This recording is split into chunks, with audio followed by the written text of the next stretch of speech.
How's it, everybody? I'm Ryan O'Connor. I've been a watch collector for 20 years based in Cape Town, South Africa, and I'm outside the HQ of the finest pre-owned watch place on the planet. It is Topwatch. Of course, their new partnership with WatchBox means that now the globe comes to me via my favorite watch outlet. So what do I look for when I go to buy a watch? I look for some of the best quality watches, some sought after pieces that just can't be found, and more importantly, I look to build relationships with people that I like, people that I know are knowledgeable, and people that are going to get me a great deal. All those boxes ticked 100% with the guys from Topwatch. So let's go have a look inside. Let's meet Johan Dreyer, the CEO, some of the staff, and more importantly, let's talk about some of the coolest watches and brands in the planet, and available exclusively to topwatch.co.za. Right, I think the key is we've done over 10,000 watches. So I've made the mistakes, we've learned the lessons, we've scouted in international markets, we've learned currencies, import, export, the whole story. So each one of our watches is really the right watch. There's roughly 20,000 different variations and models, 5 times cars out there. And it's really a minefield of getting the right watch that carries the right value, fits your arm, has longevity, and remains a good investment. So it's tricky. So WatchBox is really the first global company that owns its own global inventory, that pioneered cross-border shipments. So it's really, really easy for a customer to now sit in Kazakhstan, see a watch that's in Singapore, click, buy, gets delivered to his door, and he really now has access to 12, 10, 15,000 watches out there globally. And when it comes to Cape Town Topwatch, Yvette is the person that heads up the store. Yvette, this is a special place you got, your very special shop in a magnificent part of the Western Cape. How long has the store been here?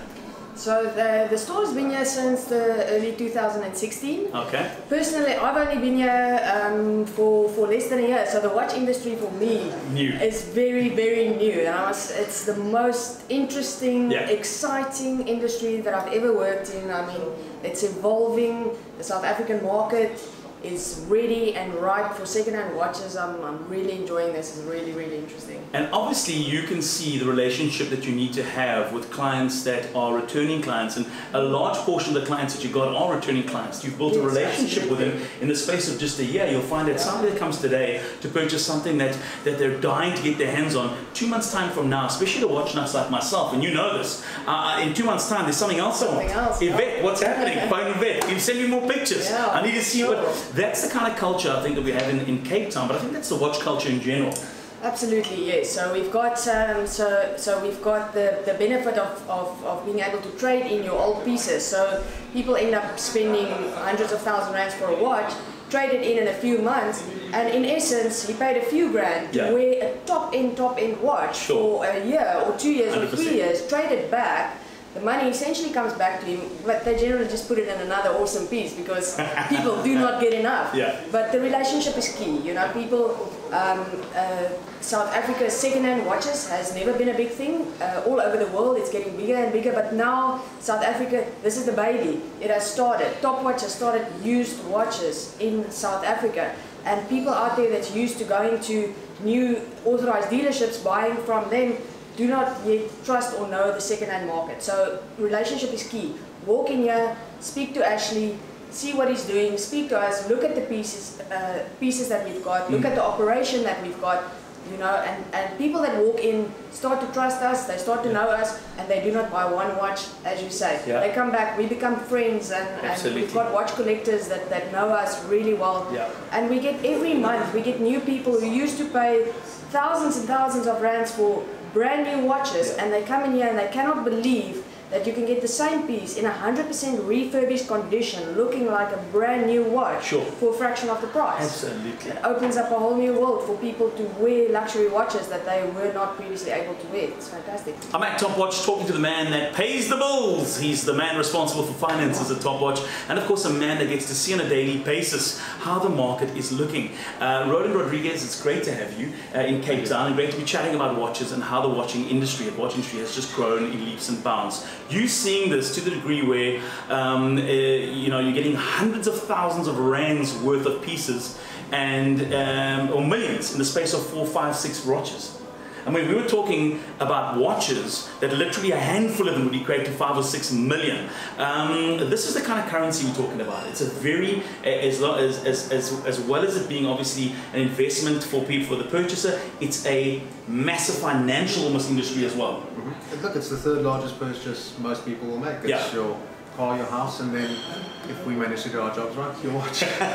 Roland, let's talk a little bit about the trends. 2018, we had a fantastic year in the pre-owned space. 2019, obviously, you are forecasting a major year in terms of the watch space. Absolutely. I think Johan might have mentioned a little bit earlier. Our industry is currently selling about $5 billion per year. The market estimation in the last survey I read were that there are $400 billion worth of second-hand saleable goods in the market today, and most people aren't even aware that they're second-hand watch today. They aren't aware that it's a tradable commodity and that it's something that you can use in certain cases even as an asset. Obviously, from your side, it's a very tricky role balancing the books, because at any given time, you need finance on hand to be able to purchase as much stock as readily available, and at the same time, waiting on stock to go out, which is doing on a daily basis. It's a tough juggling act. Having a dollar-based partner helps a little bit. But yes, no, you're right. Look, our industry is unique, sitting on this side of it now. I come from a background of having been an authorized dealer, a retail jeweler for 14 years. It was as easy as you needed a stock item, you pick up the phone and it was sent to you. Now we're in a position where we can't just do that, and we need to have capital available when the watch comes in. When you walk in with you were mentioning Richard Mille a little bit earlier, and you're expecting 10 million for the watch. Where's it going to come from? You want to feel like 100%. Absolutely, Having, what's the biggest challenge that you see in terms of, when you come from a fantastic retail space, but now, all of a sudden, from being, and you know what, for lack of a better phrase, it's almost a very boxed and controlled environment.